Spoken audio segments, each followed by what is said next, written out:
الله وبركاته.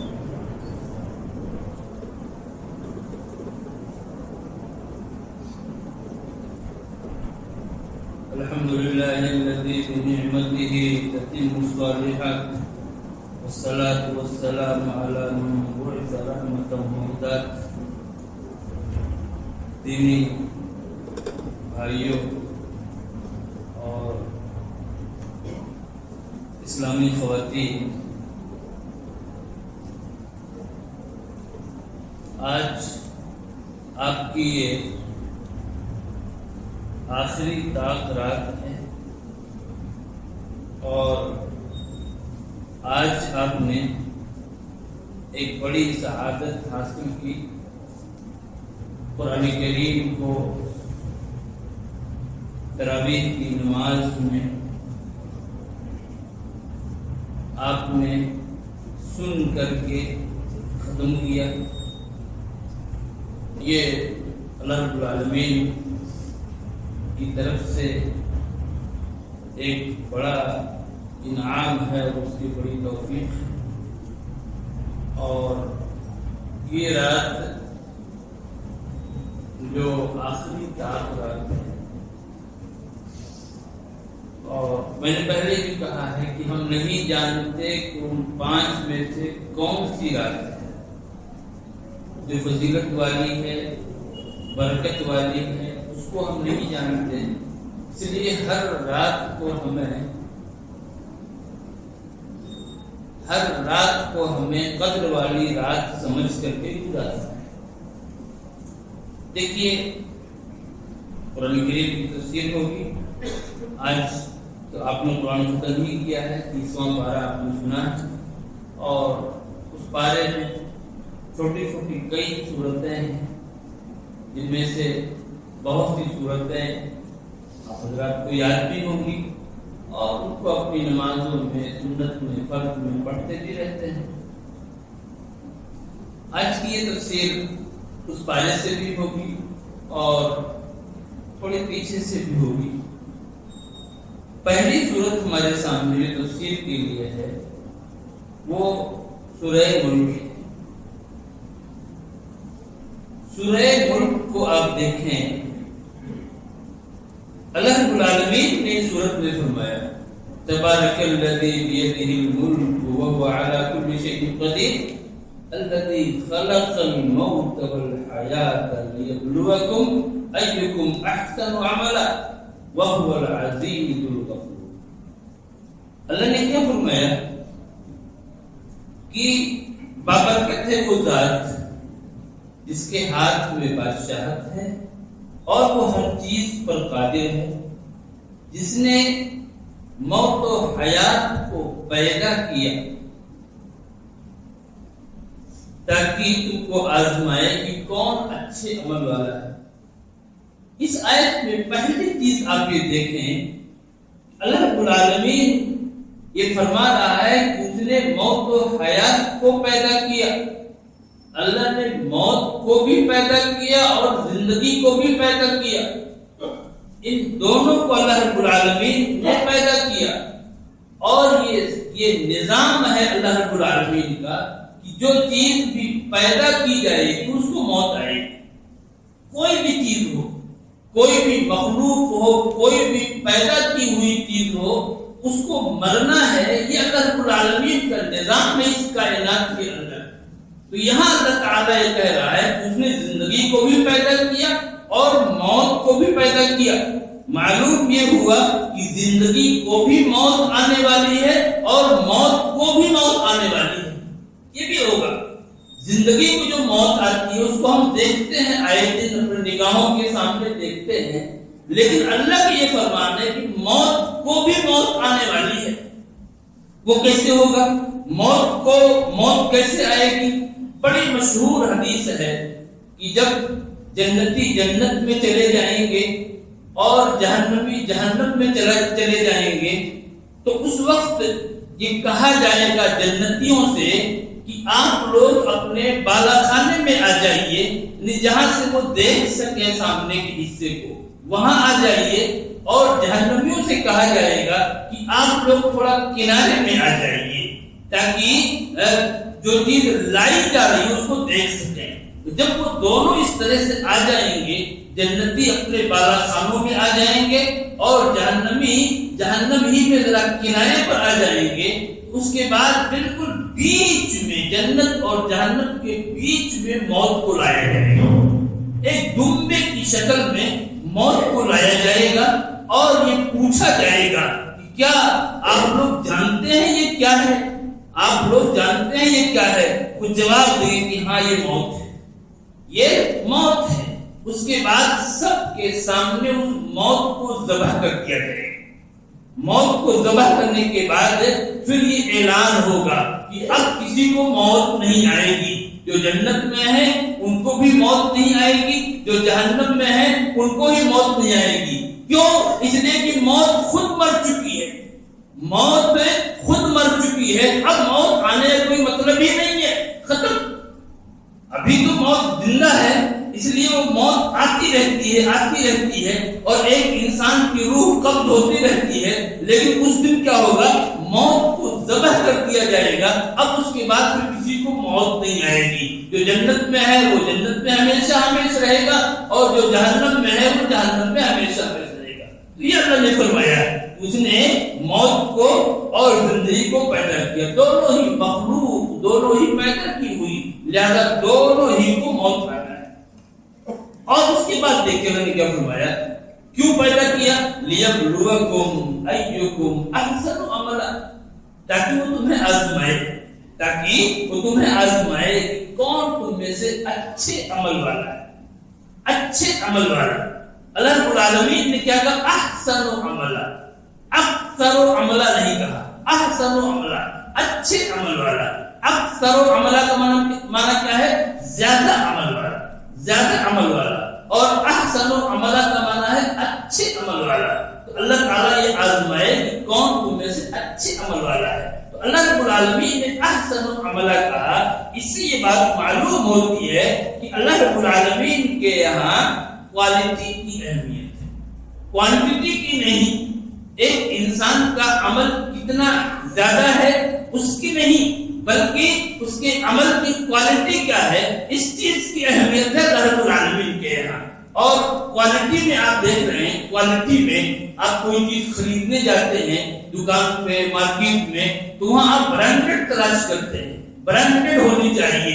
اگر برانڈ اچھا ہے آپ اس کو خرید لیتے ہیں، لیکن اگر وہ چیز برانڈڈ نہیں ہے تو ایک انسان سوچتا ہے پتہ نہیں کیسی ہوگی، لینا چاہیے کہ نہیں لینا چاہیے۔ تو ایسے ہی دین کے معاملے میں بھی ایک انسان سے مطلوب ہے کہ آپ برانڈڈ چیز کو پیش کیجیے۔ برانڈڈ کا مطلب کیا ہے؟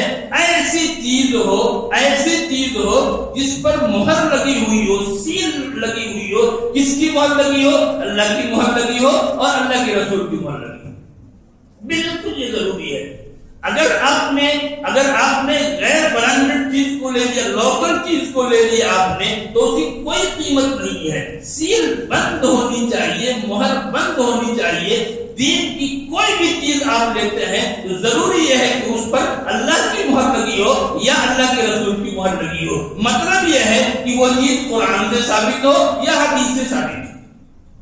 یہ اصل چیز ہے۔ اللہ نے احسن عملا کہا ہے، اور کوئی عمل اچھا کب ہوگا؟ ہمارے اپنے حساب سے وہ اچھا نہیں ہو سکتا ہے۔ ایسا نہیں ہے کہ ہم اس کو اچھا مانتے ہیں تو وہ اچھا ہو جائے، نہیں، قطعاً نہیں ہو سکتا ہے۔ کوئی عمل اچھا کب ہوگا؟ وہی عمل اچھا ہوگا جس کو اللہ اچھا مانے اور اللہ کے رسول اچھا مانے، بالکل، اس کے علاوہ کوئی چیز نہیں ہے۔ اس چیز کو سمجھنے کی ضرورت ہے کہ ہمیں بالکل اپنے اعمال میں کوالٹی لانی ہے، وہی چیز ہمیں کرنا ہے، وہی کام کرنا ہے جو کام اللہ نے قرآن میں بتایا ہے یا اس کے نبی نے حدیث میں بتایا ہے۔ اس چیز کو سمجھ کر کے ایک انسان آگے بڑھے گا تو وہ انسان کیا ہوگا؟ کامیاب ہوگا۔ اب اس کے بعد یہ سوال یہ اٹھتا ہے کہ اللہ رب العالمین کہہ رہا ہے کہ ہم تمہارا امتحان لیں، زندگی اور موت کو پیدا کیا کیوں؟ تاکہ تمہارا امتحان لیں کون اچھے عمل والا ہے۔ سوال یہ ہے کہ اللہ رب العالمین کو امتحان لینے کی کیا ضرورت ہے؟ ایک اسکول میں ایگزام ہوتا ہے، کالج میں ایگزام ہوتا ہے، اسکول کے ٹیچرز ہیں، ہیڈ ماسٹرز ہیں، پرنسپلز ہیں، یہ لوگ ایگزام لیتے ہیں. یہ ایگزام کیوں لیتے ہیں؟ اس لیے کہ ان کو معلوم نہیں ہے بچے کے بارے میں کہ بچے کا نالج کیا ہے، صلاحیت کیا ہے، وہ جانتے نہیں ہے. تو وہ اس کا امتحان لیتے ہیں، پیپر اس کا ہوتا ہے تاکہ اس بچے کو جانا جائے. لیکن اللہ رب العالمین تو ہر چیز کو جانتا ہے، کون کیا ہے، کتنے پانی میں ہے، کہ اچھا ہے کہ برا ہے، ہر چیز کو اللہ تعالیٰ جانتا ہے. پھر اللہ رب العالمین کو امتحان لینے کی کیا ضرورت ہے؟ کیوں اللہ تعالیٰ امتحان لے رہا ہے؟ ضرورت کیا ہے؟ اس کو تو علم ہے، وہ جانتا ہے ہم اچھے ہیں کہ نہیں ہے، وہ فلاں آدمی برا ہے کہ نہیں ہے، وہ جانتا ہے کہ تعلیم کا ضرورت ہے. یہ امتحان جو ہوگا اللہ تعالیٰ تو جانتا ہی ہے.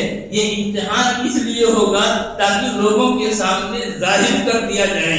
کل قیامت کے دن اللہ رب العالمین کے عدل کا مظاہرہ ہو، اس دن ظاہر کر دیا جائے، لوگوں کے اعمال کو ظاہر کر دیا جائے. اس لیے یہ امتحان ہے، یہ آزمائش ہے، تاکہ لوگ دیکھ لیں، لوگ جان لیں کہ اگر ایک انسان جنت میں جا رہا ہے تو وہ کیوں جا رہا ہے، ایک انسان جہنم میں جا رہا ہے تو وہ کیوں جا رہا ہے. اس چیز کو لوگوں کے سامنے ظاہر اور کلیئر کرنے کے لیے اللہ رب العالمین یہ امتحان دے رہا ہے. اور اللہ تعالیٰ کو تو معلوم ہے، ضرورت نہیں ہے اس کا علم اتنا ہے، اس کو امتحان کی ضرورت نہیں لینے کی. آگے اللہ رب العالمین نے جہنم کا تذکرہ کیا. جب جہنم میں جائیں گے تو ان سے پوچھا جائے گا کہ کوئی ڈرانے والا نہیں آیا تھا کیا؟ وہ کہیں گے کہ ہاں آیا تھا، ڈرانے والا آیا تھا، لیکن ہم نے اس کو جھٹلا دیا، اس کی بات نہیں مانی. کہنے والا کہہ رہا تھا، سنانے والا سنا رہا تھا، وہ اللہ کی آیات کو پڑھ کر کے سنا رہا تھا، نبی پاک کی احادیث کو سنا رہا تھا. وہ کہہ رہا تھا کہ ہم نے اس کی بات مانی نہیں، اجازت بھی کہیں گے. اور اس کے بعد کیا کہیں گے؟ وَقَالُوا لَوْ كُنَّا نَسْمَعُ أَوْ نَعْقِلُ مَا كُنَّا فِي أَصْحَابِ السَّعِيرِ. اگر ہم نے سنا ہوتا یا ہم نے سمجھا ہوتا تو آج ہم جہنمی نہ ہوتے.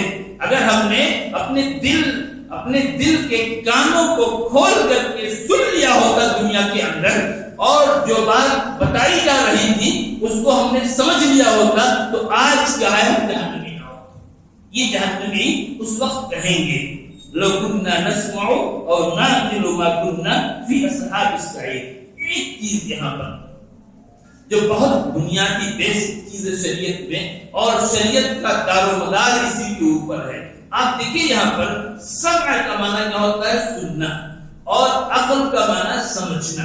اللہ رب العالمین نے یہاں پر سمع کو پہلے ذکر کیا، نسمع کو پہلے ذکر کیا، اور نعقل کو بعد میں ذکر کیا. جس سے کیا معلوم ہوتا ہے کہ دین کے معاملے میں سمعیات، یعنی جن چیزوں کو ہم سن کر کے معلوم کرتے ہیں، قرآن کو ہم سن کر کے جانتے ہیں، احادیث کو ہم سن کر کے جانتے ہیں، یہ سمعیات، یہ عقلیات پر مقدم ہے.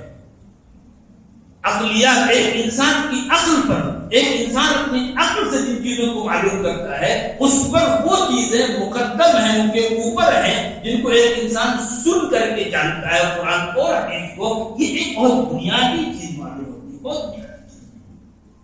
کتنے لوگ ایسے ہیں کہ دین کے معاملے میں اپنی عقل کو مقدم کر دیتے، عقل کو آگے بڑھا دیتے، اور سمعیات کو جو چیز سن کر کے معلوم ہو رہی ہے اس کو وہ مؤخر کر دیتے.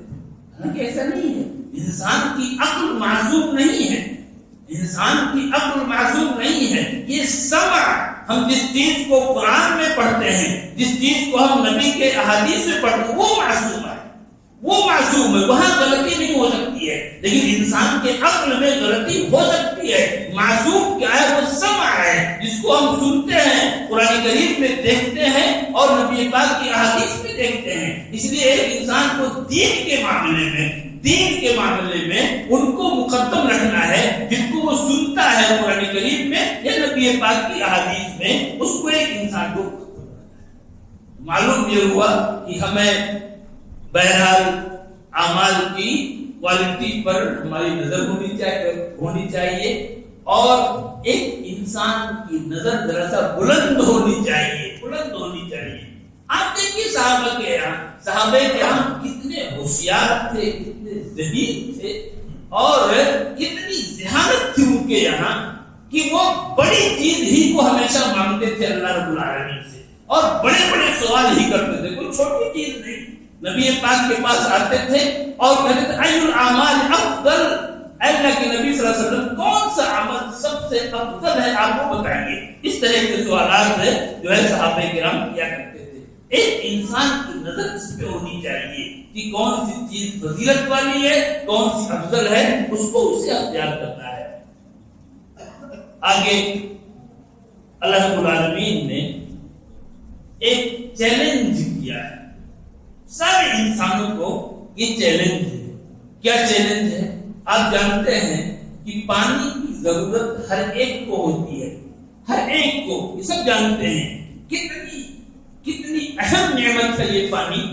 اس کو ایک وہ انسان بھی جانتا ہے جو قریوں میں رہتا ہے، کھیتی باڑی کرتا ہے، وہ بھی جانتا ہے کہ پانی کتنا اہم ہے، اور ایسے ہی جو لوگ شہروں میں رہتے ہیں جہاں پانی کی تنگی رہا کرتی ہو تو وہ لوگ بھی پانی کی اہمیت کو جانتے ہیں۔ بہت سارے علاقے ہیں، آپ راجستھان کے علاقے میں جائیے تو وہاں لوگ، بہت سارے ایریاز ایسے ہیں کہ وہاں لوگ پانی کے لیے پریشان ہوتے ہیں۔ آپ ان سے پوچھیں پانی کی اہمیت کو۔ اللہ رب العالمین نے یہاں پر ایک چیلنج کیا ہے۔ کیا فرمایا اللہ نے؟ قُلْ أَرَأَيْتُمْ إِنْ أَصْبَحَ مَاؤُكُمْ غَوْرًا، اگر یہ تمہارا پانی گہرائی میں چلا جائے، نیچے چلا جائے، یہ پانی گہرائی میں چلا جائے، بور اس کا نیچا ہو جائے، تو فَمَنْ يَأْتِيكُمْ بِمَاءٍ مَعِينٍ، تو کون ہے جو تمہارے پاس جو ہے پانی لے آئے؟ کسی کی طاقت ہے، کسی کی مجال ہے جو اس پانی کو اوپر کر سکے؟ یہ اللہ رب العالمین کی قدرت ہے، اس کی طاقت ہے۔ اللہ رب العالمین نے اپنی قدرت کا مظاہرہ کیا ہے، میری طاقت کو دیکھو، میری قدرت کو دیکھو کہ اگر میں اس پانی کو نیچے کر دوں تو پھر کوئی اس کو اوپر لا نہیں سکتا ہے، کسی کی مجال نہیں ہے۔ کوئی بھی ٹیکنالوجی ہو، کوئی بھی چیز ہو، اس کو اوپر لا نہیں سکتا ہے۔ ایک انسان کے لیے آخری سہارا ہوتا ہے کہ اللہ سے دعا کرے اور وہ بارش کو اتارے نہ۔ آگے ہمارے سامنے سورہ قلم ہے۔ اس سورت میں شروع ہی میں اللہ رب العالمین نے اپنے نبی کی ایسی تعریف کی کہ اس طرح کی تعریف کوئی کر نہیں سکتا۔ آپ نے بہت ساری نعت سنی ہوگی، نعت کسے کہتے ہیں جس میں نبی کی تعریف کی گئی ہو، بہت ساری آپ نے نعت سنی ہوگی، اور کتنا بھی ماہر نعت گو ہو، نعت کہنے والا ہو، لیکن وہ اپنی نعت کے ذریعہ ایسی تعریف نہیں کر سکتا جو تعریف اللہ رب العالمین نے اپنے نبی کی کی ہے۔ کیا فرمایا اللہ نے؟ وَإِنَّكَ لَعَلَىٰ خُلُقٍ عَظِيمٍ، آپ خلق عظیم پر ہیں، اخلاق عظیمہ پر ہیں آپ۔ یہاں آپ دیکھیے، ایک ہوتا ہے اخلاق والا ہونا، اخلاق کے ساتھ ہونا، اخلاق کے نیچے ہونا، یا اور کوئی سینٹنس یوز کیا جائے۔ یہاں اللہ رب العالمین یہ سب کچھ نہیں کہا۔ کیا کہا؟ آپ اخلاق کے اوپر ہیں، آپ اخلاق کے اوپر ہیں۔ مطلب کیا ہے؟ اوپر کون ہوتا ہے؟ اوپر سوار ہوتا ہے، سوار یہ اوپر ہوتا ہے اور سواری اس کے نیچے ہوا کرتی ہے۔ گویا کہ یہ کہا جا رہا ہے کہ اللہ کے رسول، اے اللہ کے نبی، اے میرے پیغمبر، میرے حبیب، آپ یہ اخلاق جو ہے یہ آپ کی سواری ہے۔ اللہ تعالیٰ نے اس طرح سے بیان کیا، اس طرح سے آپ اچھے اخلاق کے مالک ہیں، گویا کہ آپ اخلاق کے اوپر ہیں۔ اللہ نے جس کو بیان کیا، تو دیکھیے کس طرح سے رسول اکرم صلی اللہ علیہ وسلم کے اخلاق کو بیان کیا گیا ہے۔ اور یہ حقیقت ہے کہ اخلاق نبوی کو، نبی پاک کے اخلاق کو ایک انسان جب پڑھتا ہے تو حیران رہ جاتا ہے کہ کیسے آپ نے اس طرح کا اخلاق پیش کیا۔ اتنے عظیم انسان، اتنے بڑے انسان تھے، لیکن ایک معمولی سے معمولی انسان آپ سے بات کر لیتا تھا آرام کے ساتھ۔ معمولی سے معمولی خاتون رسول اکرم صلی اللہ علیہ وسلم سے جہاں چاہتی بات کر لیتی تھی، آپ کو اس میں کوئی کسی بھی طرح کی اپنی انسلٹی نظر نہیں آتی تھی۔ ایسا اخلاق پیش کیا آپ نے امت کے سامنے، انسانیت کے سامنے، اس طرح کا اخلاق کوئی پیش نہیں کر سکتا۔ اور اخلاق کی بڑی اہمیت ہے۔ حدیث شریف میں آتا ہے کہ قیامت کے دن کل جب انسان کے اعمال تولے جائیں گے اس وقت جو چیز سب سے زیادہ وزنی ہوگی وہ تقویٰ ہے اور دوسرے اچھے اخلاق۔ تقویٰ اور اچھے اخلاق یہ دو چیزیں انتہائی وزنی ہوں گی۔ اس وجہ سے ہم سب کی ذمہ داری ہے کہ ہم تقویٰ کو اختیار کریں اور اچھے اخلاق کو اختیار کریں، جس کے تعلق سے اللہ رب العالمین نے اپنے حبیب کے اندر کا ذکر کیا ہے۔ آگے اللہ رب العالمین ایک واقعہ بیان کیا ہے اور اس واقعے کو آپ نے سنا بھی ہوگا۔ اللہ رب العالمین نے اس سورت کی 17 آیتوں میں 10 پر 7 آیتوں میں اس واقعے کو اللہ تعالیٰ نے بیان کیا ہے، اور یہ واقعہ کہ اصحاب جنہ کا واقعہ، باغ والوں کا واقعہ ہے۔ 10 پر 7 آیتیں اسی واقعے کے بارے میں ہیں، چھوٹی چھوٹی آیتیں ہیں، وہ چھوٹی چھوٹی آیتیں ہیں، لیکن ان میں اسی واقعے کو بیان کیا گیا ہے۔ واقعہ کیا ہے؟ ایک شخص تھا، مالدار آدمی، اس کے پاس ایک اچھا سا باغ تھا، اور اس شخص کی عادت یہ تھی کہ جب وہ پھل کو توڑتا تھا، باغ کے پھل کو، تو ان پھلوں کے 3 حصے وہ کرتا تھا۔ ایک حصہ اپنے غریب رشتہ داروں کے لیے، اپنے رشتہ داروں کے لیے، اس کا بھائی غریب ہے، اس کی بہن غریب ہے، یا اور اس کا کوئی رشتہ دار غریب ہے، تو وہ ایک حصہ وہ اپنے ان غریب رشتہ داروں پر خرچ کرتا تھا، اور دوسرا حصہ جو ہوتا تھا یہ محتاجوں کے لیے، فقیروں کے لیے، یعنی جو عام غریب لوگ ہوتے، جنگل اس کے رشتہ دار نہیں ہیں، وہ ان کے اوپر خرچ کرتا تھا، اور تیسرا حصہ جو تھا وہ اس کے اپنے لیے ہوا کرتا تھا، جس کو وہ اپنے لیے، اپنے گھر والوں کے لیے رکھتا تھا۔ یہ اس کا معمول تھا اس شخص کا۔ اور جب پھل توڑنا ہوتا تو اس وقت وہ اعلان کرا دیتا تاکہ جو بھی غریب، مسکین، فقیر لوگ ہیں وہ وہاں آ جائیں اور ان کے حصے کا پھل ان کو دے دیا جائے۔ یہ اس کا معمول تھا اس شخص کا، اور باغ خوب پھل دیتا تھا۔ اللہ رب العالمین کی رحمت تھی، اس کا کرم تھا۔ جب اس کے بچے بڑے ہوئے، تو بچوں نے سوچا کیسا میرا والد ہے، ساری پراپرٹی کو ضائع کر رہا ہے، برباد کر رہا ہے، پورا مال دوسروں میں چلا جاتا ہے، اگر یہ اس کو بچا لے تو ہم آرام سے بیٹھ کر کھائیں۔ اس سے بہت ساری اولاد ہوتی ہے، والد نیک ہے لیکن اولاد کے یہاں نیکی نہیں ہے، تو وہ سوچتے ہیں، اس چیز کو سوچتے ہیں کہ میرے باپ کو بلا بھی سب برباد کیے دے رہا ہے، اگر یہ بچا لے اس چیز کو، اگر دوسروں کو نہ دے تو بعد میں ہمارے لیے باقی رہے گا، ہم ایسے آرام سے اس کو کھائیں گے۔ اس طرح کی بات سوچتے ہیں۔ یہی بات اس کے بچوں نے سوچی۔ جب اس کا انتقال ہو گیا، اس شخص کا، اس کے بچوں نے یہی سوچا، یہ تو بہت گھاٹے کی بات ہے کہ ہم کو صرف 1/3 ملے، باقی 2/3 یہاں وہاں بٹ جائے، یہ کون سی عقل مندی کی بات ہے؟ تو ان لوگوں نے پلاننگ کی۔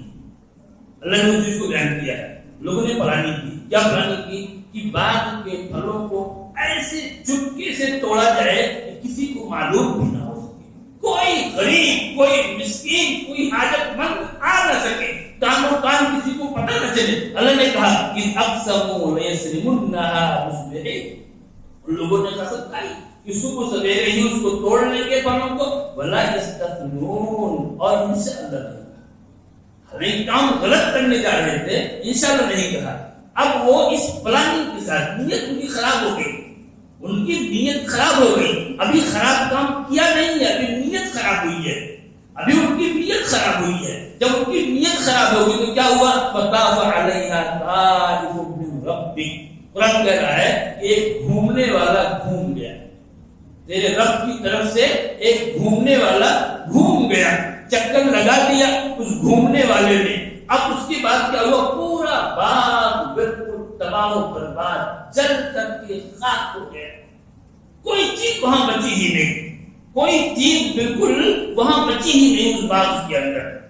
کیا ہوا تھا؟ ان کی نیت خراب ہوئی، اور نیت جب خراب ہوئی، ابھی انہوں نے اس غلط کام کو کیا نہیں ہے، ابھی ان کی نیت خراب ہوئی ہے، اور نیت خراب ہوئی تو ان کے اوپر عذاب آ گیا، اور وہ باغ جل کر کے وہ خاکستر ہو گیا، وہ باغ تباہ و برباد ہو گیا۔ معلوم یہ ہوا کہ کبھی کبھی ایک انسان کی نیت پر بھی اس کی پکڑ ہو جاتی ہے. ایک انسان نے اس غلط کام کو کیا نہیں ہے لیکن اس نے اس کا پختہ ارادہ کر لیا ہے, اس پر بھی اس کی پکڑ ہو جاتی ہے اس کی نیت خراب ہونے کے اوپر. اس لیے ہمیں اپنی نیتیں بھی اچھی رکھنی چاہیے.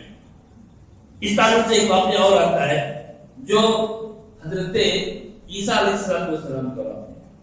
عیسیٰ علیہ السلام کے جو حواری تھے, ان کے ماننے والے حواری, تو ان کا ذکر پیچھے بھی آیا ہے. ایک حواری ہی نے مخبری کی تھی, بتایا تھا عیسیٰ علیہ السلام کہاں ہیں. تو ایسے لوگ بھی تھے ان کے حواریوں میں, جب ان کے مقابلے میں ہمارے نبی کی جو ساتھی تھے صحابہ کرام, ان کی حالت کیا تھی؟ ان کی حالت کیا تھی کہ نبی اکرم صلی اللہ علیہ وسلم کے لیے مر مٹنے والے, جان دینے والے, نبی کے آرام و آسائش کے لیے اپنا سب کچھ قربان کر دینے والے, یہ ہمارے صحابہ کرام تھے. یہ واقعہ ہے عیسیٰ علیہ السلام کے ایک حواری کا. واقعہ کیا ہے کہ عیسیٰ علیہ السلام اپنے حواری کے ساتھ جا رہے تھے اور ان کے پاس کیا تھی؟ 3 روٹیاں تھیں. تو ایک جگہ بھوک لگی.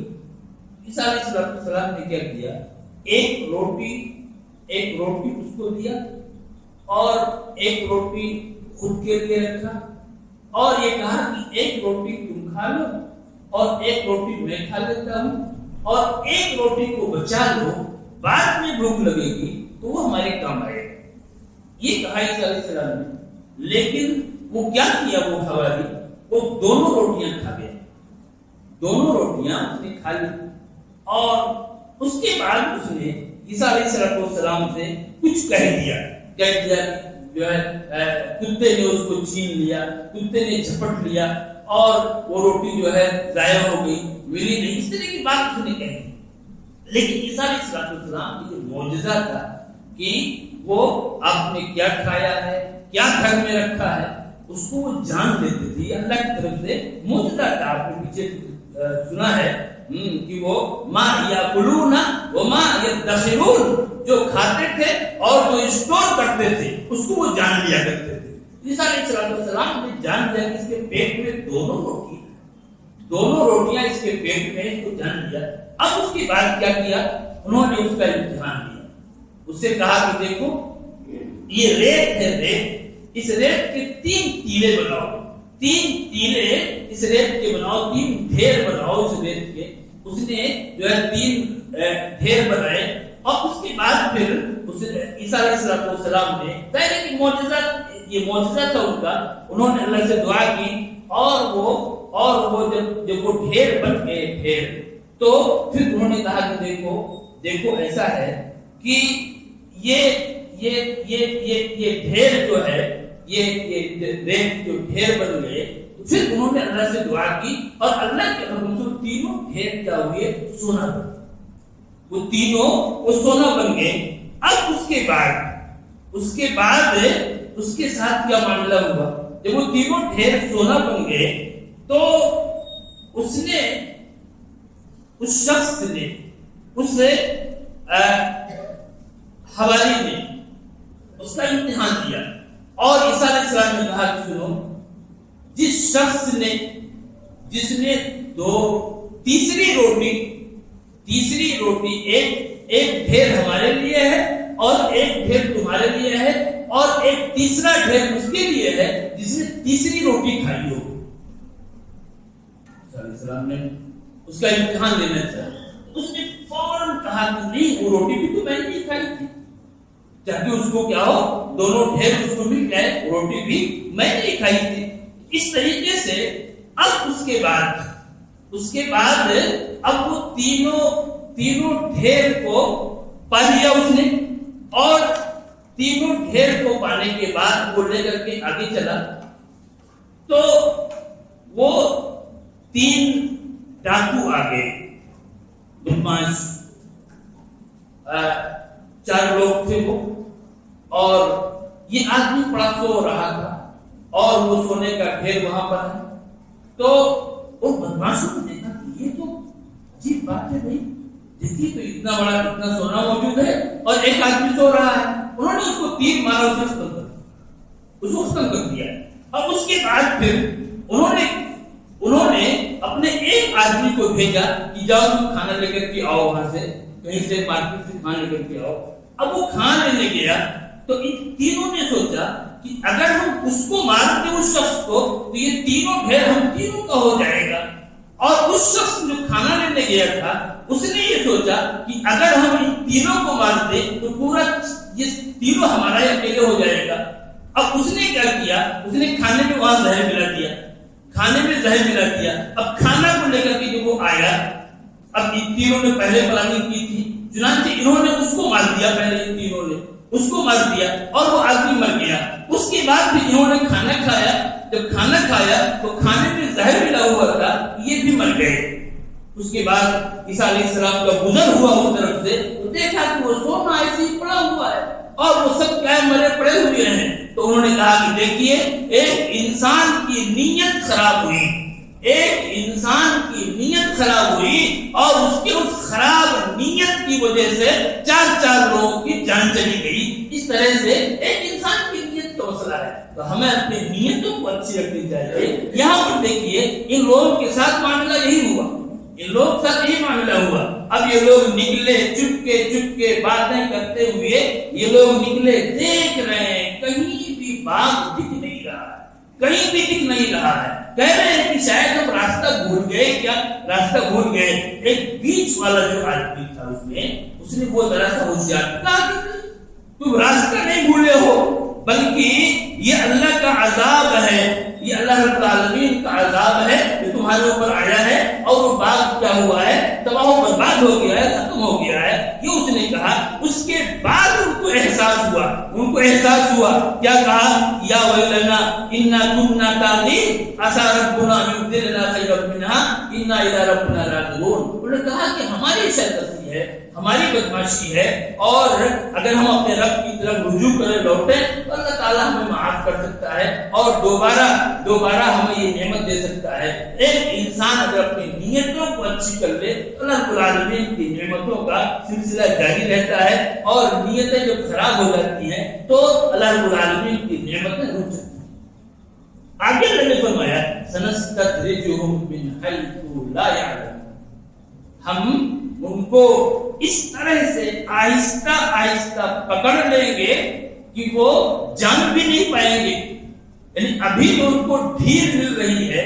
ہوتا کیا ہے، ایک انسان اگر بددین ہے، اللہ رب العالمین کا باغی ہے، اور اس کو اللہ کی نعمتیں مل رہی ہیں، تو وہ انسان اور زیادہ اتراتا ہے، اور وہ یہ سمجھتا ہے کہ اللہ تعالیٰ ہم سے خوش ہے۔ اللہ نے کیا کہا کہ یہ ان پر جو نعمتیں ہو رہی ہیں، یہ دراصل کیا ہے، استدراج ہے، ہماری طرف سے کیا ہے، ڈھیل ہے، ہم ان کو پکڑ لیں گے۔ اس کی مثال آپ یہ دیکھیے، اسے ایک شخص نے اپنے گھر میں طوطا پال لیا، طوطا وہ خرید کر کے لے آیا۔ اب وہ طوطے کو مختلف چیزیں وہ کھلا رہا ہے، اس طوطے کو بہت ساری چیزیں، چیکو دے رہا ہے، بادام دے رہا ہے، اور دوسرے فروٹس وہ طوطے کو کھلا رہا ہے، اور طوطا اس کو کھا رہا ہے۔ اور وہی گھر میں ایک چوہا بھی موجود ہے، وہ چوہا جو اس کو پریشان کرتا ہے، اس چوہے کے لیے اس نے چوہے دانی خرید کر کے رکھ لی۔ اس چوہے کے لیے چوہے دانی، جس سے چوہے کو مارا جاتا ہے، اس چوہے دانی کو منگا لیا، اور اس چوہے دانی میں اس چوہے کے لیے بھی وہی ساری نعمتیں رکھ دی، جو فروٹس اور جو چیزیں اس طوطے کو کھلا رہا تھا، وہی ساری چیزیں اس نے کیا کی، اس چوہے دانی میں اس چوہے کے لیے رکھ دی۔ اب چوہے نے دیکھا ان نعمتوں کو تو اس میں گھسا کھانے کے لیے، اور جیسے ہی کھانا شروع کیا فوراً کیا ہوا، وہ اس میں قید ہو کر کے رہ گیا، بند ہو گیا، اور پھر اس کو مار دیا گیا۔ تو ایک انسان جو اللہ کا باقی ہے، اللہ رب العالمین کا دشمن ہے، اللہ رب العالمین کے دین سے دور ہے، اس کو اگر نعمتیں مل رہی ہیں تو وہ بالکل اس کی مثال چوہے کی ہے۔ اللہ رب العالمین اس کو کھلا رہا ہے، خوشی سے نہیں کھلا رہا ہے، جیسے وہ انسان طوطے کو خوشی سے کھلا رہا تھا، لیکن چوہے کو بھی کھلا رہا تھا اس کو مارنے کے لیے، خوشی سے نہیں کھلا رہا تھا۔ ویسے ہی اللہ رب العالمین اپنے نیک بندوں کو خوشی سے کھلاتا ہے، محبت سے کھلاتا ہے، لیکن جو اللہ کے باغی بندے ہیں، نافرمان بندے ہیں، ان کو خوشی سے نہیں کھلاتا ہے، ان کو کھلاتا ہے کیوں؟ تاکہ ان کو ایک دن پکڑ لے، ان کو مارنے کے لیے کھلاتا ہے۔ تو یہ استدراج ہے، یہ استدراج ہے، اور اس استدراج کو، یہ جو ڈھیل ملتی ہے اللہ کی طرف سے، اس کو ایک انسان محسوس نہیں کر پاتا ہے، اور اس سے وہ غلط فیل کر لیتا ہے، وہ سمجھتا ہے کہ اللہ اس سے خوش ہے، اور پھر ایک دن جب اللہ تعالیٰ اس کو پکڑتا ہے تب اسے بات سمجھ میں آتی ہے۔ یہ چیز اللہ وہی کہا سنستدرجهم من حيث لا يعلمون۔ آگے اللہ رب العالمین نے اگلی سورہ نوح میں اللہ رب العالمین نے ایک بہت اہم بات ذکر کی، جس کا ذکر بار بار آتا ہے اور وہ انتہائی اہم ہے۔ ایک موقع تھا کہ قحط سالی تھی، بارش نہیں ہو رہی تھی۔ حضرت عمر رضی اللہ تعالیٰ عنہ گئے بارش طلب کرنے کے لیے، بارش کی دعا کرنے کے لیے گئے، لوگ بھی ساتھ تھے، استسقاء کی نماز تھی۔ اس میں جب دعا کرنا شروع کیا تو دعا میں صرف استغفار، کوئی اور چیز نہیں، اللہ سے کوئی چیز مانگی ہی نہیں، صرف استغفار کیا۔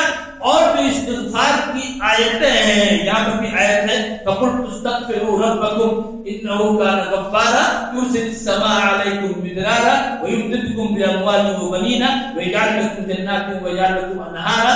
یہ آیت نوح علیہ السلام نے کہا کہ تم اپنے رب سے استغفار کرو، وہ تمہارے اوپر وہ تمہیں معاف کرنے والا ہے، وہ تم پر موسلادھار بارش برسائے گا، اور تمہیں اموال اور اولاد میں بڑھوتری دے گا، اضافہ کرے گا، تمہارے لیے باغات کو، نہروں کو بنا دے گا۔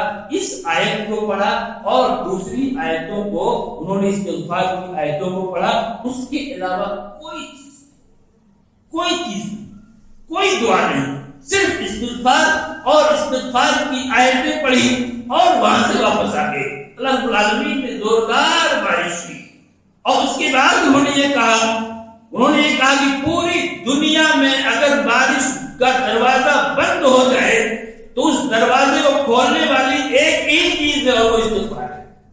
وہ استغفار ہے، استغفار یہ اس دروازے کو کھولنے والی چیز ہے۔ ایک انسان اگر اس کو اختیار کرتا ہے تو وہ چیز کیا ہوگی؟ کھل جائے گی۔ یہ چیز اتنی قوت ہے استغفار کے اندر، اتنی قوت۔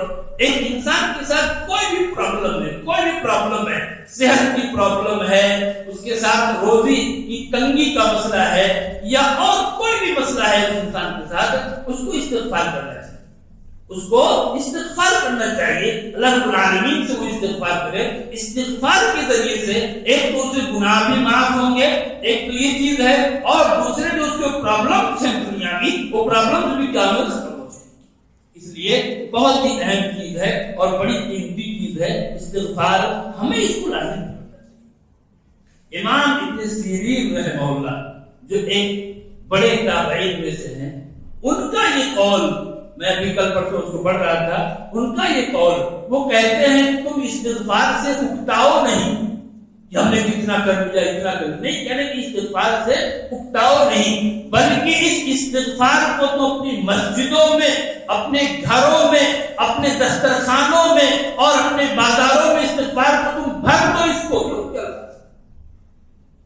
ایک انسان کے لیے کوئی جگہ فکس نہیں ہے کہ آپ مسجد میں آئیں گے استغفار کریں گے، نہیں، آپ اپنا کوئی بھی کام کر رہے ہیں، آپ استغفار وہاں کر سکتے ہیں، بالکل اپنے کام کو کرتے ہوئے کر سکتے ہیں۔ ایک انسان کو، ہم سب کو چاہیے کہ ہم استغفار کو لازم پکڑیں، اس میں بڑی برکت ہے اور ایک انسان کے لیے بڑی عافیت ہے۔ اس کے بعد ہمارے سامنے سورہ مزمل ہے۔ سورہ مزمل میں اللہ نے کیا کہا؟ اِنَّا سَنُلْقِي عَلَيْكَ قَوْلًا ثَقِيلًا، ہم آپ پر، اے نبی، ہم آپ پر قول ثقیل کو نازل کرتے ہیں، بھاری بات۔ ثقیل کسے کہتے ہیں؟ بھاری بات۔ قرآن کو اللہ رب العالمین نے قول ثقیل کہا، بھاری چیز۔ یعنی اگر کوئی انسان اس قرآن کو سطحی کتاب مانتا ہے، سطحی کتاب کہے، تو وہ انسان گمراہ ہے۔ اللہ رب العالمین نے کہا ہے کہ قرآن جو ہے بھاری کتاب ہے۔ اور دوسری چیزیں دیکھیے کہ اللہ نے دو ہی چیزوں کو ثقیل کہا ہے، قرآن کریم میں دو ہی چیزوں کو ثقیل کہا، ایک قرآن کو کہا قول ثقیل، اور ایک قیامت کے دن کو یوم ثقیل کہا۔ قیامت کے دن کو یوم ثقیل، بھاری دن، اس کو بھاری دن کہا اور اس کو بھاری بات کہا اللہ رب العالمین نے۔ معلوم کیا ہوا؟ دونوں میں تعلق کیا ہے؟ معلوم یہ ہو رہا ہے کہ اگر آپ کو بھاری دن کی پریشانیوں سے بچنا ہے تو بھاری بات کو اختیار کرنا چاہیے۔ بھاری بات کو، اگر یوم ثقیل کی پریشانیوں سے بچنا ہے تو قول ثقیل کو، قرآن کریم کو پکڑنے کی مضبوطی کے ساتھ آپ اس سے محفوظ ہو جائیں گے، بچ جائیں گے۔ اور اگر آپ نے قرآن کو چھوڑ دیا تو پھر یوم ثقیل آپ کے سامنے ہے، وہ بھاری دن، قیامت کا دن وہ آپ کے سامنے ہے، اسے بچ نہیں سکتے۔ اللہ دو ہی چیزوں کو ثقیل کے وصف سے ذکر کیا ہے، قیامت کو، اس کے بعد اس کی بعد پھر سورہ قیامہ ہے۔ سورہ قیامہ میں اللہ رب العالمین نے ایک انسان کی موت کا نقشہ کھینچا ہے۔ کیسے اس سے پیچھے بھی بات آئی ہے دوسری آیات میں کہ ایک انسان کی موت کے وقت کیا حالت ہوتی ہے۔ اللہ نے ایک جملہ کیا کہا، وَالْتَفَّتِ السَّاقُ بِالسَّاقِ كَلَّا إِذَا بَلَغَتِ التَّرَاقِيَ وَقِيلَ مَنْ رَاقٍ۔ جب ایک انسان کی روح یہ اس کے ترقوہ تک، جو اس کی جو یہ ہڈی ہے یہاں اس کے گردن کے پاس، وہاں تک جب روح پہنچ جاتی ہے، اس موقع سے کہا جاتا ہے من راق، ہے کوئی جھاڑ پھونک کرنے والا، ہے کوئی علاج کرنے والا، یہ کہا جاتا ہے، لیکن اس وقت کوئی فائدہ نہیں۔ وہ سب کچھ ہوتے ہوئے جھاڑ پھونک کرنے والا بھی ہے، ڈاکٹر بھی موجود ہے، لیکن فرشتہ روح کو نکال کے لے جاتا ہے۔ اور موت کیسے آتی ہے اللہ نے کہا وَالْتَفَّتِ السَّاقُ بِالسَّاقِ، پیڈلی مل جاتی ہے۔ ایک آپ نے دیکھا ہوگا جب بکرے کو ذبح کیا جاتا ہے، جب اس کو ذبح کیا جاتا ہے تو اس کی پیڈلیوں کو دیکھیں، مرتے وقت اس کی ایک پیڈلی دوسری پیڈلی سے مل جاتی ہے۔ بالکل ایک انسان کی کیفیت موت کے وقت اسی طرح کی ہوتی ہے۔ ایک انسان اس کیفیت کو دیکھ کے دھیان سے اس کو یاد کرے کہ کتنا بے بس ہے ایک انسان، کتنا بے بس ہے اللہ رب العالمین کے فیصلے کے سامنے، کس طرح سے ایک انسان بے بس ہے۔ انسان کی اوقات کیا ہے اللہ نے اس کو بتا دیا کہ تیری اوقات کیا ہے، اور آگے اللہ نے سورہ دہر میں بتایا هل اتى على الانسان حين من الدهر لم يكن شيئا مذكورا۔ یہاں پہ اللہ نے انسان کی اوقات کو بتایا کہ ایک ٹائم ایسا تھا کہ تو کچھ بھی نہیں تھا، ہم نے تم کو نطفے سے پیدا کیا، تیری اوقات کیا ہے، تم گھمنڈ کیوں کرتے ہو، اتراتے کیوں ہو۔ اس پر ایک مفسر نے کہا مہما علا نسب فاصلک من ماء مہین، تیرا نسب کتنا ہی اونچا ہو جائے، تیرا نسب، تیرا خاندان کتنا ہی اونچا ہو، لیکن تیری اصل کیا ہے، ایک ذلیل پانی ہے، حقیر پانی ہے۔ کتنا بھی اونچے خاندان کا تو ہو، لیکن اس حقیر پانی سے پیدا ہوا ہے۔ اس چیز کو ایک انسان یاد کرے گا، وہ تکبر نہیں کرے گا، گھمنڈ نہیں کرے گا۔ آگے ہمارے سامنے سورہ نبا ہے۔ سورہ نبا میں اللہ نے فرمایا اِنَّا أَنذَرْنَاكُمْ عَذَابًا قَرِيبًا يَوْمَ يَنظُرُ الْمَرْءُ مَا قَدَّمَتْ يَدَاهُ وَيَقُولُ الْكَافِرُ يَا لَيْتَنِي كُنتُ تُرَابًا۔ یہ قیامت کے دن انسانوں کا حساب ہوگا اور جانوروں کا بھی حساب ہوگا۔ ایک جانور کو دوسرے جانور سے بدلہ دلایا جائے گا۔ ایک سینگ والی بکری ہوتی ہے، وہ بغیر سینگ والی بکری کو مارتی ہے، تو قیامت کے دن اس بے سینگ والی بکری کو سینگ والی بکری سے بدلہ دلایا جائے گا۔ جب ان سارے جانوروں کو، سارے جانور جو شروع سے لے کر کے آخر تک دنیا میں آئے ہوں گے، جب ان میں سے ایک دوسرے کو بدلہ دلا دیا جائے گا، اس کے بعد ان سے کہا جائے گا کہ اب تم مٹی ہو جاؤ، اب تم مٹی ہو جاؤ۔ ان جانوروں سے کہا جائے گا، اس وقت جب ایک کافر دیکھے گا کہ ان جانوروں کو بدلہ دلا کر کے ان سے کہا گا کہ اب تم مٹی ہو جاؤ، ایک کافر دیکھے گا اس وقت، وہ کافر بھی کہے گا کاش میں بھی مٹی ہو جاتا۔ ذکر نے کہا یا لیتنی کنت ترابا، وہ کافر کہے گا کاش میں بھی مٹی ہو جاتا، اسی جانور مٹی ہو گئے، اب ان کو آرام مل گیا، کاش میں بھی مٹی ہو جاتا. لیکن اللہ کی طرف سے کیا ہو کہ نہیں، ایسا نہیں ہو سکتا، تم کو مٹی نہیں بنایا جائے گا. تم خوب دنیا میں اکڑتے تھے، اتراتے تھے، آج تم پکڑ میں آئے ہو، آج تم پکڑ میں آئے ہو، اور تمہارے ساتھ معاملہ جانوروں کی طرح نہیں کیا جائے گا، بلکہ تمہارے لیے تو سزا ہے، جہنم میں کچھ نہیں دے. آگے اللہ رب العالمین نے سورہ نازعات میں فرمایا، کیا فرمایا؟ والنازعات غرقا والناشطات نشطا. ایک انسان کی موت جو آتی ہے، موت تو دو طرح کے فرشتے آتے ہیں اور دو طرح سے روح کو وہ نکالتے ہیں. اللہ نے اسی کو کہا والنازعات غرقا، ڈوب کر کے روح کو کھینچنے والے. نزع کہتے ہیں، نزع، نازعات یہ نزع سے ہے. نزع کسے کہتے ہیں؟ اجتذاب الشیء بقوہ، کسی چیز کو قوت کے ساتھ کھینچنا، سختی کے ساتھ کھینچنا، اس کو عربی میں نزع کہا جاتا ہے. اور پھر اس کے بعد اس نازعات کی تاکید لائی غرقہ سے. غرق کا معنی کیا ہوتا ہے؟ ڈوبنا. ڈوبنا مطلب کیا ہے کہ وہ روح جسم میں جہاں کہیں بھی ہوگی اس میں ڈوب کر کے وہ فرشتے اس کو سختی کے ساتھ کھینچیں گے، سختی کے ساتھ وہ فرشتے اس روح کو کھینچ لیں گے.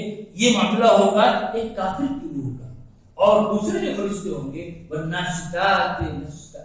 ناشطات نشطا کا معنی کیا ہے؟ دیکھیے انشوٹا جو ہے، انشوٹا یہ عربی لفظ ہے. انشوٹا، انشوٹا کہتے ہیں ہلکی گرہ، ہلکی گرہ. آپ کوئی کپڑا لے لیجئے اور اس پہ آپ ایک ٹائٹ گرہ لگا دیجئے جو جلدی آسانی سے نہ کھل سکے، تو اس کو انشوٹا نہیں کہا جائے گا. انشوٹا کہتے ہیں ہلکی گرہ، جس کو آپ نے بہت آسانی سے کھینچ لیا اور وہ کھل گیا، تو وہ کیا ہے؟ انشوٹا ہے. تو یہاں اللہ کہا کہ وہ ناشطا نشطا. دوسرے قسم کے جو فرشتے ہوں گے وہ فرشتے بہت آسانی کے ساتھ روح کو نکالیں گے. یہ کس کی روح ہوگی؟ یہ ایک مومن کی روح، جس نے اس دنیا میں اللہ کے احکام کے مطابق زندگی کو گزارا ہوگا. یہ اس کی روح ہوگی اور آسانی کے ساتھ اس کو نکال دیا جائے گا. ظاہر سی بات ہے کہ ہم اللہ نے کیوں بتایا ہے تاکہ ہم اس طرح کے اعمال کریں کہ ہمارے پاس وہ فرشتے آئیں جو فرشتے آسانی کے ساتھ روح کو نکالیں. لیکن مان نہ سکتا، کوئی بچ نہیں سکتا، کوئی بچ نہیں سکتا. اللہ تعالیٰ ڈھیل دے رہا ہے، اللہ تعالیٰ ڈھیل دے رہا ہے. اور لیکن نکیر کیا ہے؟ اللہ کے ہاتھ میں ہے. جیسے ایک انسان کا گھوڑا ہو اور اس گھوڑے کو اس نے باندھ دیا اور اس کی رسی کو ذرا ڈھیلی کر دیا. اب وہ گھوڑا جہاں چاہ رہا ہے اپنا چل رہا ہے، جا رہا ہے، لیکن جب چاہتا ہے مالک اس رسی کو کھینچ لیتا ہے.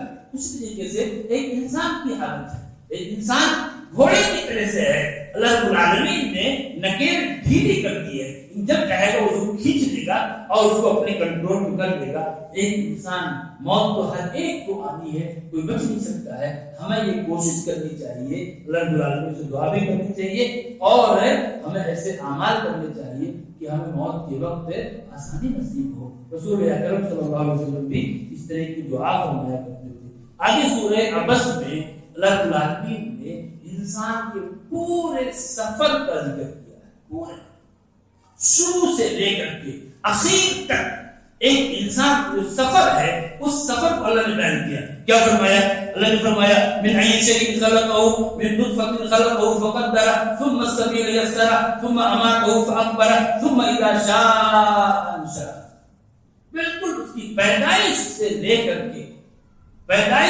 کر کے میدان محشر میں کھڑے ہونے تک اللہ نے اس کے پورے سفر کو بیان کر دیا. کیسے ایک انسان کو اللہ نے نطفے سے پیدا کیا، نطفے سے بنایا، اور کیسے ایک انسان کو ایسے راستے سے نکالا اس دنیا کے اندر جس کو انسان سوچ بھی نہیں سکتا ہے. اللہ نے اس چیز کو بتایا اور پھر اس کے بعد موت آ جائے گی اور وہ قبر میں چلا جائے گا اور پھر قبر سے اس کو اٹھایا جائے گا اور اللہ کے سامنے کھڑا ہوگا. اللہ نے اس پورے سفر کو لمبا سفر ہے، کوئی شارٹ سفر نہیں ہے انسان کا، لمبا سفر ہے.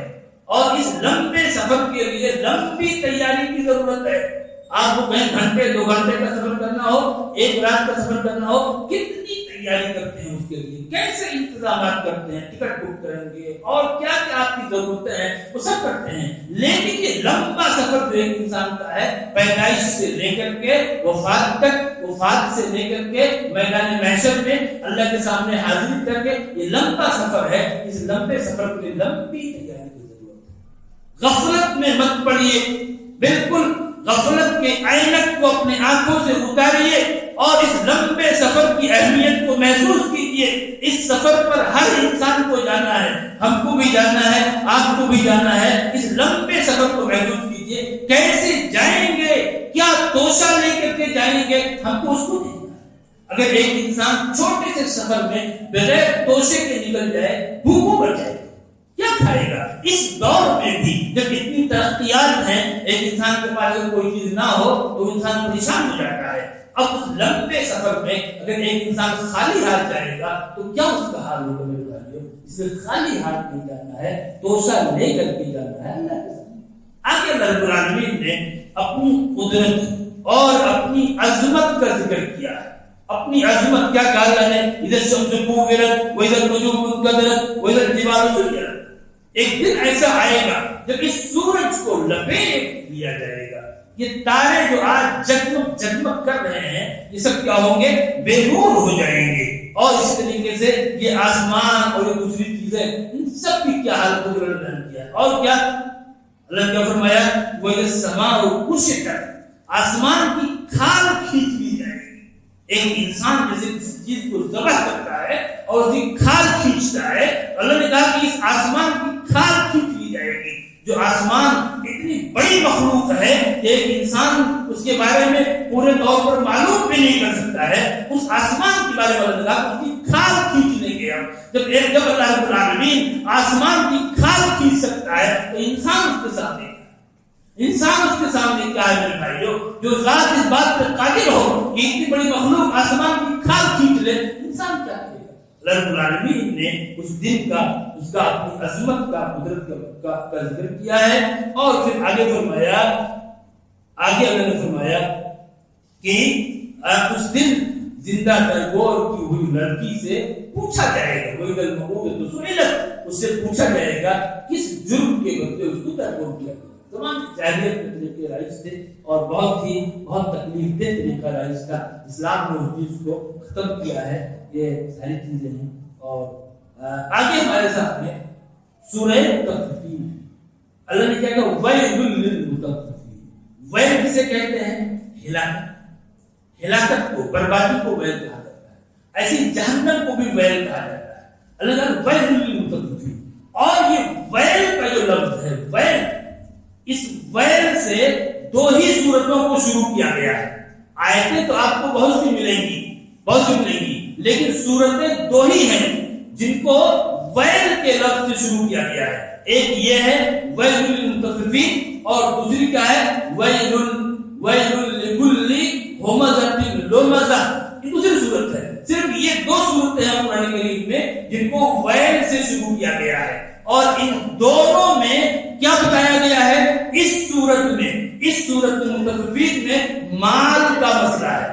اس میں مال کا مسئلہ ہے. اور اس میں دوسری صورت سورہ حمزہ میں اس میں کیا ہے؟ آبرو کا مسئلہ ہے، عزت کا مسئلہ ہے، آبرو کا مسئلہ ہے. ان دونوں میں معلوم کیا ہوا کہ ویل کس کے لیے ہے، بربادی کس کے لیے ہے؟ جو ایک انسان کے مال سے کھلواڑ کرتا ہے، جو ایک انسان کے مال سے کھیل تماشے کرتا ہے، ٹھیک سے تولا نہیں، ڈنڈی مار دیا، یہ کر دیا، وہ کر دیا، اس کے لیے ویل ہے. اور دوسرے ویل، بربادی کس کے لیے ہے؟ جو ایک انسان کی آبرو سے کھلواڑ کرتا ہے، کسی پر تہمت لگا دی، کسی کی چغلی کر دی، کسی کی غیبت کر دی، یا اور کسی کو گالی دے دیا، کسی کے ساتھ کوئی معاملہ کیا، جو ایک انسان کے آبرو سے کھیل تماشے کرتا ہے، اس کے لیے ویل ہے. آپ دیکھیے اسلام میں کتنی اہمیت ہے ایک انسان کے مال کی اور ایک انسان کی عزت و آبرو کی. اللہ رب العالمین نے صرف ان 2 چیزوں کے لیے ویل کو استعمال کیا. بربادی ہے ایک انسان کے لیے. ہمیں یہ چاہیے کہ ہم آپس میں ایک دوسرے کے مال کو محفوظ رکھیں. کتنے لوگ ایسے ہیں، کتنے لوگ کہیں آپ ہر پاس طاقت ہے دوسروں کی پراپرٹیز پہ قبضے کر دیتے ہیں. پراپرٹی پر موقع پایا قبضہ کر لیا, موقع پایا اپنے نام سے رجسٹری کروا لیا اس کو. ایسے ہی کتنے لوگ ایسے ہیں کہ دوسروں کی آبرو پر, ان کی عزتوں پر حملے کرتے ہیں, تمام چیزیں ہیں. اللہ کرے کہ دونوں کے لیے کیا ویر رہے. آج یہ فائدہ اٹھا لیں, کل ایک دن آئے گا کہ برباد ہو جائیں گے, تباہ ہو جائیں گے, اور یہاں بھی برباد ہو سکتے ہیں. آخرت کی بربادی ہوتا ہے ان کے لیے. یہ چیزیں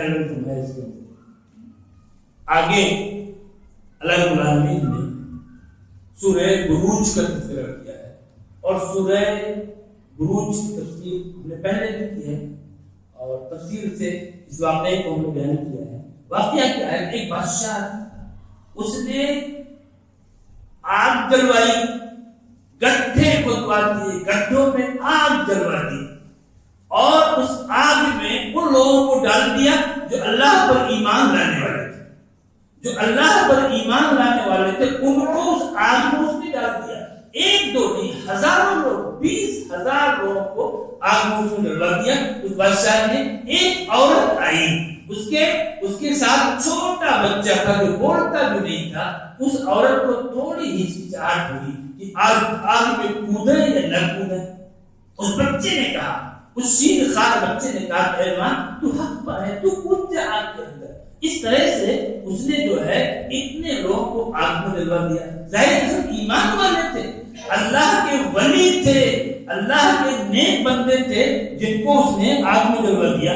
کتنا اس نے خراب کام کیا. اللہ رب العالمین نے اس واقعے پر تبصرہ کیا ہے. کیا فرمایا اللہ نے, ان الذین فتنوا المؤمنین والمؤمنات ثم لم یتوبوا. یہاں دیکھیے کہ جن لوگوں نے آگ جلوائی تھی اور اس آگ میں مسلمانوں کو ڈلوایا تھا, ایمان والوں کو, ظاہر سی بات ہے انہوں نے بہت برا کام کیا.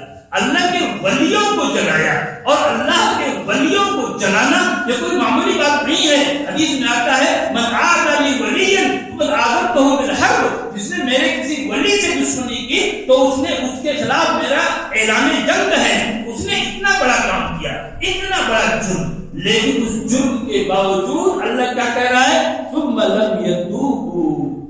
اتنا بڑا کام کیا پھر توبہ نہیں کی.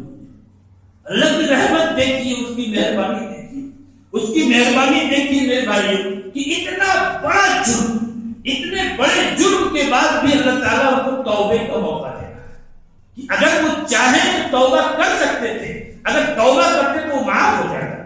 یہ عقیدہ ہے قرآن کا, یہ قرآن کا عقیدہ ہے. لوگوں نے قرآن کے عقیدے کو چھوڑ دیا, نہ جانے کیسے کیسے فرقے پیدا ہوئے. خوارج آئے, معتزلہ آئے, جہمیہ آئے, مرجیہ آئے, اور آج ابھی جو ہے داعش کا فرقہ موجود ہے. یہ جو عقیدے پیش کر رہے ہیں وہ عقیدہ اسلام کا عقیدہ نہیں ہے, یہ قرآن کا عقیدہ ہے. کہ اتنا بڑا جرم کرنے کے بعد بھی اللہ تعالیٰ ان کو توبے کا موقع دے رہا ہے.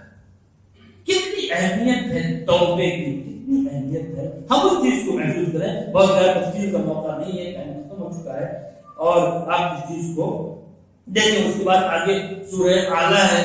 سورہ اعلیٰ میں نے کیا کہا, لا یموت فیہا ولا یحیا. جہنم میں جو لوگ جائیں گے اس میں نہ وہ مریں گے نہ زندہ رہیں گے. کیسی زندگی ہوگی, کیا ہوگا, نہ وہ مر رہا ہے نہ جی رہا ہے. کس کنڈیشن کو ہوگا انسان, سمجھ کس طرح سے عذاب ہوگا وہ, کہ نہ تو اس کو موت کی آنے کی بچ ہے, اور نہ ہی وہ زندگی ہے. یہ اللہ نے اس چیز کو بیان کیا. اور اس کے بعد آپ ان صورتوں میں دیکھیں گے اللہ رب العالمین نے سورہ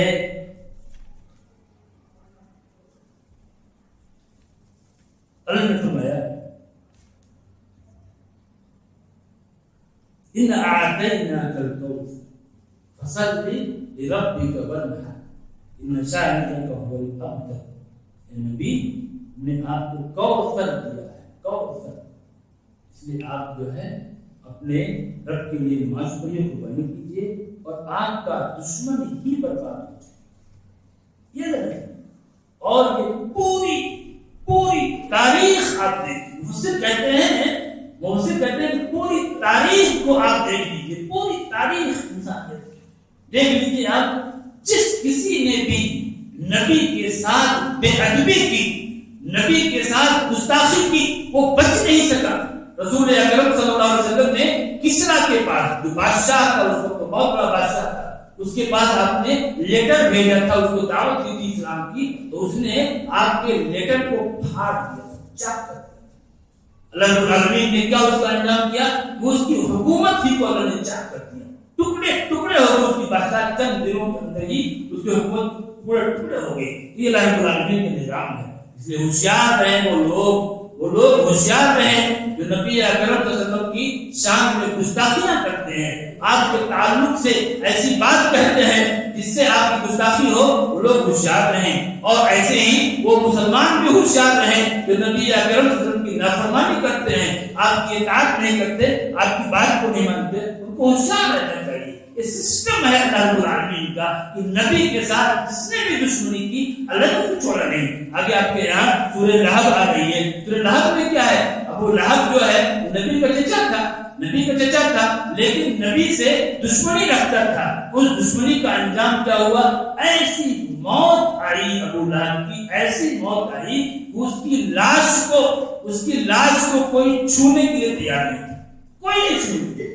3 دن تک ایسے ہی لاش پڑی ہوئی ہے، ایسی بیماری تھی اس کو، اس بیماری کی وجہ سے اس کی لاش کو کوئی چھونے کے لیے تیار نہیں تھا۔ اور جب لوگوں نے اس کے بچوں کو تانا دیا کہ تیرا باپ نہ ہے جی، تو کیوں اس کو اس طرح سے کر رہا ہے، تانا دیا اس کو، تو ان بچوں نے اس کی لاش کو لکڑی سے ڈھکیل کر کے رکھے ہوئے، یہ اس کی موت ہوئی۔ اس طرح سے آپ دیکھیں گے کہ جو بھی گستاخ رسول ہیں ان کے ساتھ ان کا یہ حشر ہوا ہے اور ہو رہا ہے۔ اس لیے ایک انسان کو رسول اکرم صلی اللہ علیہ وسلم سے محبت کرنی چاہیے۔ ہمیں اپنے بچوں کو اس بات کی تعلیم دینی چاہیے کہ ہم نبی سے محبت کریں، اللہ سے محبت کریں۔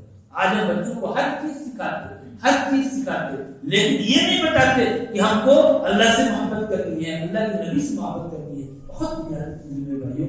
آگے اللہ رب العالمین نے فرمایا، لوگ کہتے ہیں جس کو چاہتے ہیں اپنا معبود بنا لیتے، خدا مان لیتے، معبود بنا لیتے ہیں۔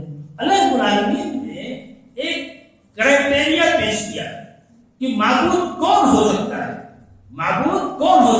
اللہ نے کیا کہا؟ قل هو اللہ احد اللہ الصمد۔ معبود کون ہو سکتا ہے؟ تو صمد ہو، ایک تو وہ یکتا ہو اور دوسرے کیا ہو؟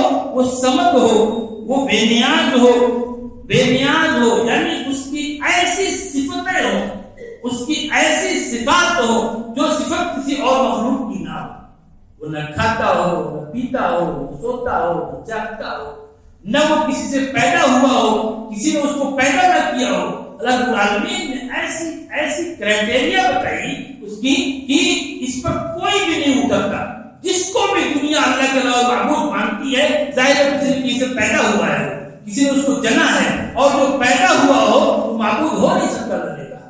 اس وجہ سے کوئی بھی اللہ کے علاوہ کوئی معبود ہو وہ معبود بننے کے لائق نہیں، اس لیے وہ پیدا ہوا ہے، وہ کھاتا تھا، پیتا تھا، اس کو موت آئی تو معبود کیسے ہوگا؟ آگے ہمارے ساتھ دو سورتیں ہیں، سورہ فلق اور سورہ ناس۔ اعوذ برب الفلق من شر ما خلق من شر غاسق اذا وقب من شر النفاثات في العقد ومن شر حاسد اذا حسد۔ سورہ فلق کے اندر اللہ نے قسم کھائی ہے، اور اللہ رب العالمین کی ایک صفت کا ذکر ہے، کیا؟ رب الفلق۔ فلق کہتے ہیں صبح کی سفیدی کو، صبح کی سفیدی کیا فلق ہے؟ تو رب الفلق، یہ ایک صفت کا ذکر ہوا، اور ایک صفت کے ذکر کرنے کے بعد 3 چیزوں کا بیان ہوا، 3 چیزوں کا۔ ایک صفت کو ذکر کرنے کے بعد پھر یہ ہوا کہ ہم تیری پناہ چاہتے ہیں اللہ سے مخلوق کے شر سے، مخلوق جس چیز کو بھی تو نے پیدا کیا ہے اس کے شر سے تیری پناہ چاہتے ہیں۔ ایسے ہی رات کے شر سے، بہت ساری برائیاں یہ رات میں ہوتی ہیں، رات کے شر سے ہم تیری پناہ چاہتے ہیں۔ اور اسی طریقے سے جادوگری سے ہم تیری پناہ چاہتے ہیں، یا جو لوگ پروپیگنڈے کرتے ہیں، غلط پروپیگنڈا، ان کے پروپیگنڈے سے تیری پناہ چاہتے ہیں۔ تو یہاں دیکھیے ایک صفت کا ذکر ہوا اور 4 چیزوں سے، 4 چیزوں سے پناہ مانگی گئی اللہ رب العالمین کی، اور یہ چاروں چیزیں ایسی ہیں جو ایک انسان کو نظر آتی ہیں، دکھتی ہیں۔ آگے کیا سورہ ناس ہے، سورہ ناس ہے، سورہ ناس میں اللہ کی 3 صفتوں کا ذکر ہوا، 3 صفت، رب الناس، ملک الناس، الہ الناس، ان 3 صفتوں کا ذکر ہوا، اور ان 3 صفتوں کو ذکر کرنے کے بعد ایک چیز سے پناہ مانگی گئی، اور وہ چیز ایسی ہے جو دکھتی نہیں ہے، ایک انسان کو نظر نہیں آتی ہے، اور وہ کیا ہے؟ شیطان کا وسوسہ، شیطان کا وسوسہ، اس سے پناہ مانگی گئی۔ اس شیطان کے وسوسے سے پناہ کے لیے اللہ نے اپنے 3 صفات کا ذکر کیا۔ معلوم یہ ہوا کہ شیطان کا جو وسوسہ ہے یہ انتہائی بڑی چیز ہے، انتہائی بڑی چیز ہے، اور ایک انسان کے لیے اس وسوسے سے بچنا یہ بہت مشکل کام ہے، اسی لیے اللہ رب العالمین نے اس ایک چیز کے لیے 3 صفتوں کو بیان کیا، جبکہ وہاں جو ہے وہاں 3 چیزوں کے لیے ایک صفت کا ذکر کیا۔ یہ فرق ہے کہ شیطان کا وسوسہ میرے بھائیوں بہت ہی اہم چیز ہے، اور ظاہر سی بات ہے آپ قرآن کریم کو آپ پڑھ جائیں، قرآن کریم کو پڑھ جائیں شروع سے لے کر کے آخر تک، تو کل مسئلہ شیطان کے وسوسے ہی، شیطان کے وسوسے سے بچنا ہے۔ شیطان کے وسوسے ہی کی وجہ سے آدم علیہ السلام جنت سے نکالے گئے، شیطان کے وسوسے ہی کی وجہ سے لوگوں کے اندر شرک آیا، توحید ختم ہوئی، شیطان کے وسوسے ہی کی وجہ سے ایک انسان برائیاں کرتا ہے، تو شیطان کا وسوسہ بہت اہم ہے، اس لیے ہمیں اپنے چھپے ہوئے دشمن کو جاننا ہے، اور اس سے ہمیں متنبہ رہنا ہے۔ اس طرح سے ہم اس تفسیر سے قرآن کریم کی اس خلاصے سے ہم فارغ ہوئے۔ اللہ رب العالمین کے فضل سے، اس کے کرم سے، یہ اس کا احسان ہے رب العالمین کا کہ رب العالمین نے ہمیں قرآن کریم کو سننے کی بھی توفیق عطا فرمائی ہے، اس کی تلاوت، اور اس کے ساتھ ساتھ اس نے ہمیں قرآن کریم کے بہت سارے معانی، اس کے مفاہیم، اور جو اس میں نصیحت کی چیزیں ہیں ان کو بھی سننے کی، سمجھنے کی اللہ نے ہمیں توفیق عطا فرمائی۔ یہ اللہ رب العالمین کا احسان ہے، اور آپ نے جو سنا اور ہم نے جو سنایا آپ کو، یہ محض اللہ کا فضل ہے، اس کا احسان ہے، نہ میری اپنی طاقت و قوت سے یہ چیز ہوئی ہے، اور نہ ہی آپ کی طاقت و قوت سے کوئی چیز ہوئی ہے، اللہ کا فضل ہے، اللہ کا احسان ہے۔ اور یہ جو آپ کے سامنے تفسیر پیش کی گئی، اس تفسیر میں پوری کوشش کی گئی ہے کہ آپ کے سامنے سچی باتیں، صحیح باتیں رکھی جائیں، قرآن حدیث کی باتیں رکھی جائیں، پوری کوشش اس بات کی ہے، اور جتنی باتیں بھی اس میں صحیح ہیں وہ سب اللہ کی طرف سے ہیں، اللہ کے رسول کی طرف سے ہیں، اور اگر کوئی بات ایسی آئی ہے تفسیر کے دوران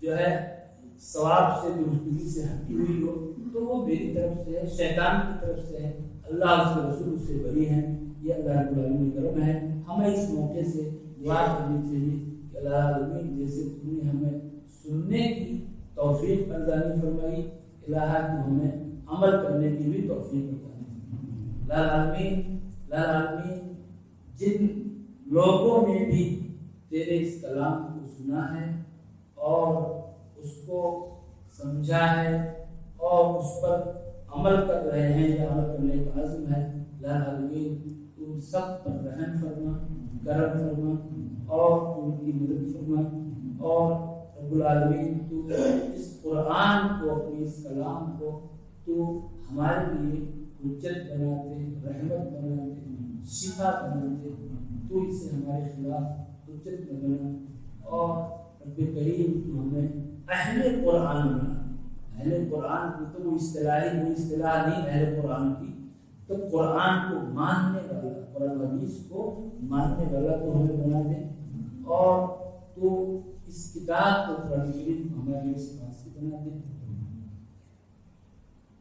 اور اس طریقے سے ہم لوگ اس سے فارغ ہوئے، اور باقی ہم تمام لوگوں کے، آپ سب کے سارے لوگوں کے مشکور ہیں، پورے مہینے بھر آپ کے ساتھ حاضری رہی اور آپ سب کی طرف سے جو محبت ملی، خلوص ملا، ظاہر ہے کہ وہ یادیں پورے سال باقی رہتی ہیں۔ اللہ تعالیٰ سب کچھ ذائقہ خیر کا فرمائے۔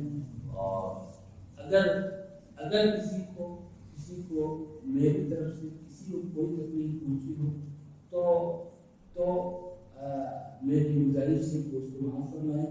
کسی کو بھی کوئی تکلیف پہنچی ہو، لیکن ایک انسان آج یہاں ہے کل کہیں ہے، پتہ نہیں ہے کیا ہے یہ چیز ہے، اور بہرحال ہم سب کو اللہ رب العالمین کے سے دعا کرنی چاہیے اور اللہ رب العالمین سے اپنی دعائیں ہمیشہ جاری رکھنی چاہیے اور اس کتاب کو مضبوطی کے ساتھ پکڑنا چاہیے۔ اس موقع سے ذہن میں دو تین باتیں تھی جو میں بغیر دلیل کو ذکر کے کہہ دیتا ہوں، بہت پوائنٹ چیزیں ہیں جس کا اس تفصیل سے تعلق نہیں ہے۔ وہ کیا ہے؟ ایک چیز، ہم جب نماز کے لیے آتے ہیں تو ہم سترے کا خیال ہوتا کیا ہے؟ ایک آدمی مسجد میں پہنچا، اب اس کو سنت پڑھنا ہے، وہ وہاں پیچھے کھڑا ہو جائے، پیچھے کھڑا ہو سنت پڑھے گا، پیچھے کی سب میں نہیں۔ حدیث میں کیا ہے؟ لا تصلی الا اذا ستر، سترا کی طرف نماز پڑھیے۔ اب آپ کو اگر سنت پڑھنی ہے آپ کو اور آگے جگہ ہے تو آپ آگے بڑھ کے پہلے سب میں آپ کو چاہیے، یہ دیوار آپ کے لیے سترا ہو جائے گی، یہ دیوار آپ کے لیے سترا ہو جائے گی۔ اس چیز کو خیال رکھیے، پیچھے کھڑے ہو جائیں گے، وہاں پیچھے سیان میں کھڑے ہو گئے، جانے والوں کو بھی تکلیف نہیں۔ اسلام کی یہ تعلیم ہے۔ رسول اکرم صلی اللہ علیہ وسلم باہر جب بھی نماز پڑھتے تھے تو آپ کے سامنے سترا رکھا جاتا، کوئی چیز گاڑ دی جاتی تھی، آپ کے سامنے پڑھتے تھے۔